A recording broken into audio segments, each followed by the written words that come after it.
Hello everyone, welcome back to another video. Today we're going to be continuing in Genesis, starting at 21. Here we go. Now the Lord was gracious to Sarah as he had said, and the Lord did for Sarah what he had promised. Sarah became pregnant and bore a son to Abraham in his old age, at the very time God had promised him. Abraham gave the name Isaac to the son Sarah bore him. When his son Isaac was 8 days old, Abraham circumcised him as God commanded him. Abraham was 100 years old when his son Isaac was born to him. Sarah said, God has brought me laughter, and everyone who hears about this will laugh with me. And she added, who would have said to Abraham that Sarah would nurse children? Yet I have borne him a son in his old age. The child grew and was weaned, and on the day Isaac was weaned, Abraham held a great feast. But Sarah saw that the son whom Hagar the Egyptian had borne to Abraham was mocking, and she said to Abraham, get rid of that slave woman and her son, for that woman's son will never share in the inheritance with my son Isaac. The matter distressed Abraham greatly, because it concerned his son. But God said to him, do not be distressed about the boy and your slave woman. Listen to whatever Sarah tells you, because it is through Isaac that your offspring will be reckoned. I will make the son of the slave into a nation also, because he is your offspring. Early the next morning, Abraham took some food and a skin of water and gave them to Hagar. He set them on her shoulders and then sent her off with the boy. She went on her way and wandered in the desert of Beersheba. When the water in the skin was gone, she put the boy under one of the bushes. Then she went off and sat down about a bow shot away, for she thought, I cannot watch the boy die. And she sat there. She began to sob. God heard the boy crying, and the angel of God called to Hagar from heaven and said to her, what is the matter, Hagar? Do not be afraid. God has heard the boy crying as he lies there. Lift the boy up and take him by the hand, for I will make him into a great nation. Then God opened her eyes, and she saw a well of water. So she went and filled the skin with water and gave the boy a drink. God was with the boy as he grew up. He lived in the desert and became an archer. While he was living in the desert of Paran, his mother got a wife for him from Egypt. At that time, Abimelech and Phicol, the commander of his forces, said to Abraham, God is with you in everything you do. Now swear to me here before God that you will not deal falsely with me or my children or my descendants. Show to me and the country where you now reside as a foreigner the same kindness I have shown to you. Abraham said, I swear it. Then Abraham complained to Abimelech about a well of water that Abimelech's servants had seized. But Abimelech said, I don't know who has done this. You did not tell me, and I heard about it only today. So Abraham brought sheep and cattle and gave them to Abimelech, and the two men made a treaty. Abraham set apart 7 ewe lambs from the flock, and Abimelech asked Abraham, what is the meaning of these 7 ewe lambs you have set apart by themselves? He replied, accept these 7 lambs from my hand, as a witness that I dug this well. So that place was called Beersheba, because the two men swore an oath there. After the treaty had been made at Beersheba, Abimelech and Phicol, the commander of his forces, returned to the land of the Philistines. Abraham planted a tamarisk tree in Beersheba, and there he called on the name of the Lord, the eternal God. And Abraham stayed in the land of the Philistines for a long time. Some time later, God tested Abraham. He said to him, Abraham, here I am, he replied.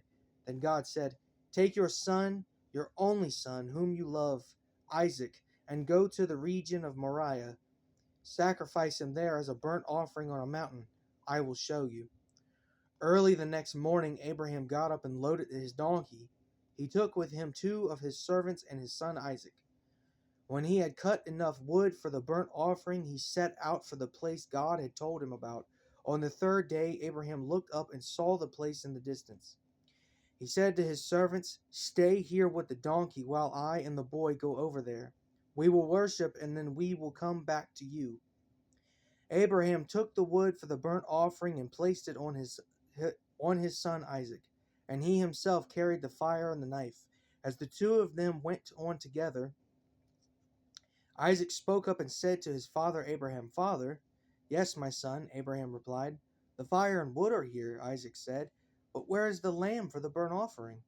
Abraham answered, God himself will provide the lamb for the burnt offering, my son. And the 2 of them went on together. When they reached the place God had told him about, Abraham built an altar there and arranged the wood on it. He bound his son Isaac and laid him on the altar on top of the wood. Then he reached out his hand and took the knife to slay his son. But the angel of the Lord called out to him from heaven, Abraham, Abraham. Here I am, he replied. Do not lay a hand on the boy, he said. Do not do anything to him. Now I know that you fear God, because you have not withheld from me your son, your only son. Abraham looked up, and there in a thicket he saw a ram caught by its horns. He went over and took the ram and sacrificed it as a burnt offering instead of his son. So Abraham called that place, the Lord will provide. And to this day it is said, on the mountain of the Lord it will be provided. The angel of the Lord called to Abraham from heaven a second time and said, I swear by myself, declares the Lord, that because you have done this and have not withheld your son, your only son, I will surely bless you and make your descendants as numerous as the stars in the sky and as the sand on the seashore. Your descendants will take possession of the cities of their enemies, and through your offspring all nations on earth will be blessed because you have obeyed me. Then Abraham returned to his servants, and they set off together for Beersheba, and Abraham stayed in Beersheba.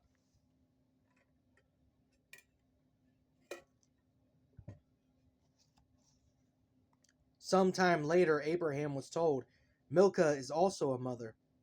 She has borne sons to your brother Nahor. Uz the firstborn, Buz his brother, Kemuel the father of Aram, Kesed, Hazo, Pildash, Jidlaph, and Bethuel.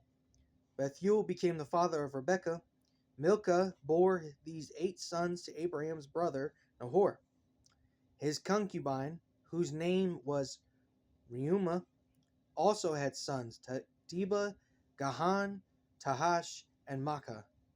Sarah lived to be 127 years old. She died at Kiriath Arba, that is Hebron, the land of Canaan. And Abraham went to mourn for Sarah and to weep over her. Then Abraham rose from beside his dead wife and spoke to the Hittites. He said, I am a foreigner and stranger among you. Sell me some property for a burial site here so I can bury my dead. The Hittites replied to Abraham, Sir, listen to us. You are a mighty prince among us. Bury your dead in the choicest of our tombs. None of us will refuse you his tomb for burying your dead.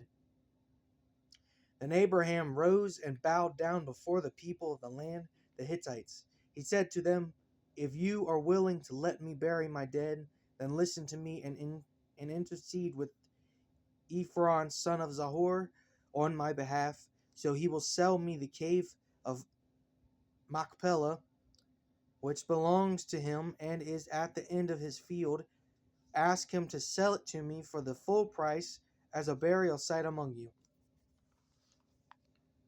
Ephron the Hittite was sitting among his people, and he replied to Abraham in the hearing of all the Hittites who had come to the gate of his city.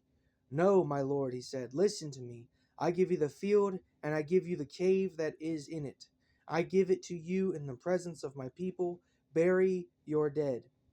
Again, Abraham bowed down before the people of the land, and he said to Ephron in their hearing, listen to me, if you will. I will pay the price of the field. Accept it from me so I can bury my dead there. Ephron answered to Abraham, listen to me, my lord. The land is worth 400 shekels of silver. But what is that between you and me? Bury your dead. Abraham agreed to Ephron's terms and weighed out for him the price he had named in the hearing of the Hittites, 400 shekels of silver, according to the weight current among the merchants. According to the weight current among the merchants.